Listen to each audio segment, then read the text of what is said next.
नगरपालिका दिनांक 14 डिसेंबर ते 20 डिसेंबर हा देशभरामध्ये ऊर्जा संवर्धन सप्ताह आयोजित करण्यात येतो।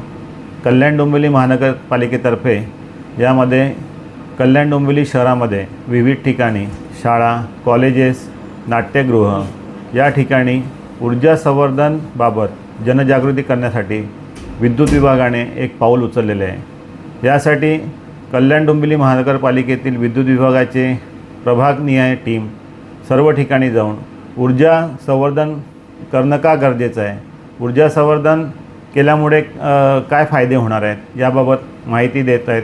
तसंच जो सौर ऊर्जा हा एक उत्तम पर्याय आहे, तर सौर ऊर्जा बसवण्यासाठी आपल्या घरावर जर सौर ऊर्जा यंत्रणा बसवायची असेल तर त्याचं माहितीपत्रक तयार केलेलं आहे। त्यामध्ये संपर्क क्रमांक दिलेले आहेत, महावितरणचा संपर्क क्रमांक दिलेला आहे। याद्वारे 14 डिसेंबर ते 20 डिसेंबर या संपूर्ण सप्ताहात विद्युत विभागाच्या टीमकडून ऊर्जा संवर्धनबाबत जनजागृतीचे काम सुरू आहे।